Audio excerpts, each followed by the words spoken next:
তিন বোন মিলে খুব শখ করে আমরা গেছিলাম রাসমেলা দেখবো বলে। আর সেখানে গিয়ে দেখি এক কাণ্ড, পুরো মেলা উঠে গেছে। তো সেইটাই আজকে তোমাদের সাথে পুরো ব্লগটা শেয়ার করব, তোমরা দেখতে থাকো। খুব খুব হাসি পাবে তোমাদের দেখলে হয়তো। তো hello guys, welcome back to my channel. কেমন আছো তোমরা সবাই? আশা করছি ভীষণ ভালো আছো। ভগবানের কাছে প্রার্থনা করি তোমরা সবসময় খুব ভালো থেকো। তো চলে এসেছি আজকে আরও একটা ছোট্টখাট্টো মিনি ব্লগ নিয়ে। তো দেখতেই পাচ্ছ আমরা কিন্তু তিন বোন সুন্দর করে রেডি হয়ে গেছি। আজকেও আমরা কিন্তু সন্ধ্যাবেলাতে বেরিয়ে পড়েছি, কারণ আমাদের বাড়িতে মানে মন টিকছে না, মানে বেরোতেই হবে আর কি। যতই ঠান্ডা পড়ুক, শীত লাগুক, আমাদেরকে বেরোতেই হবে। মানে কি ঘুরবো, কি কিনবো, কি খাবো তা জানি না, কিন্তু আমাদেরকে বেরোতে হবে, এরকম ব্যাপার। তবে আজকে আমরা একটা উদ্দেশ্য নিয়ে বেরিয়েছিলাম। আজকে বেরিয়েছিলাম আমরা রাস মেলা দেখবো বলে।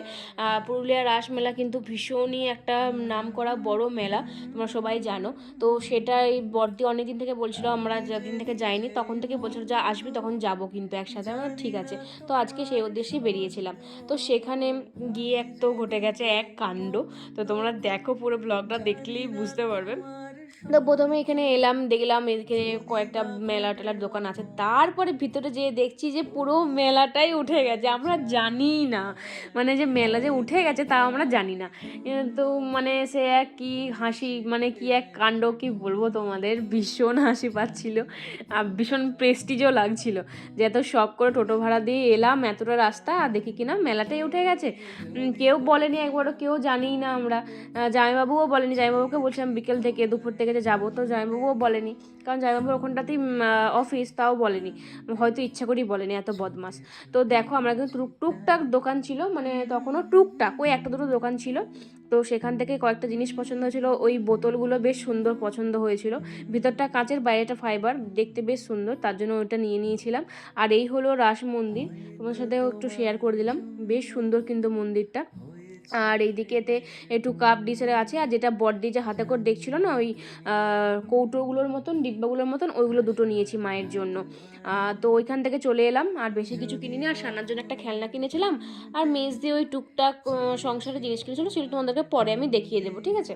তো তারপরে আমরা এখানে সামনেতে চলে এসেছিলাম একটু খাবারের দোকানে, যেহেতু সন্ধ্যাবেলায় কিছু না খেলে মুখটা ঠিক জমে না, মুখরোচক কিছু খেতেই লাগে। তো সেই জন্য এই ভেজে কেএফসি মনে হয় নাম ছিল, না কি না এইচএফসি কি একটা নাম ছিল, ভুলে গেলাম।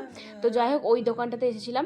আর এই দোকানটা বড়দি বলছিল যে খুব সুন্দর খাবার, প্রায় দিন আসি এখানে। এখানে কিন্তু কুরকুরে মোমোটা নাকি খুব ভালো, তো তাই জন্য আমরা কিন্তু কুরকুরে মোমোটা নিয়েছিলাম, কারণ মোমো খেতে তো ভীষণই ভালোবাসি সবাই, তো সেই কারণে। তবে এটা ছিল ভেজ, তো তাও কিন্তু খুবই ভালো ছিল, ভীষণ ভালো লাগলো। আর যাতে রাত্রেবেলাতে যে কিছু করতে না হয় সেজন্য বললাম যে তাহলে পনির রোল নিয়ে নেবো। তো সেই জন্য আবার পনির রোলটাও নিয়ে নিয়েছিলাম। ভেতরটা দেখো কত সুন্দর, সব রকম সবজি দিয়ে আছে, আর সত্যি ভীষণ ক্রিস্পি, ভীষণ মানে কুড়মুড়ে, কি বলবো, দারুণ খেতে, ভীষণ টেস্টি ছিল। তো তারপরে ওই যে পনির রোলটা নিয়েছিলাম, পনির খেতেও আমার ভীষণ ভালো লাগে, সেজন্য পনির রোলটাও নিয়ে নিয়েছি। আর নিয়ে নিয়েছিলাম লাস্টে একটা, মেজদি বললো যে কোল্ড কফি খাবি, এই ঠান্ডাতে কিন্তু কোল্ড কফিটা খেতে বেশ ভালোই লাগে। ঠিক আছে, নিয়েই নে, কোল্ড কফি খেতে বেশ ভালোই লাগে সত্যি। আর সেদিনকে রাত্রেবেলাতে আমাদের দুজনের যা খিদে পেয়ে গেছিলো, পনির রোলটা যেই খেয়ে নিয়েছিলাম, তারপরে রাত্রেবেলাতে আবার খিদেও পেয়ে গেছিলো। বড়দি এমনিতে বাড়িতে রুটি করেছিল সানার জন্য, দাদার জন্য, সবার জন্য। আর এদিকে সানাকে তোমরা দেখতে পাচ্ছ না, কারণ সানাকে এই যে দাদার অফিসের কাছে রেখে দিয়ে গেছিলাম, অফিসেতে আর কি ছিল, নাহলে তো ভীষণ ছটপটে, শুধু হাত ছেড়ে পালিয়ে যায়, তো সেই কারণে। তো আজকের এই ছোট্টখাটো মিনি ভিডিওটা তোমাদের কেমন লাগলো সেটা অবশ্যই জানাবে। ভালো লাগলে অবশ্যই লাইক কমেন্ট শেয়ার করে দিও। দেখাচ্ছে পরের ব্লগে, বাই।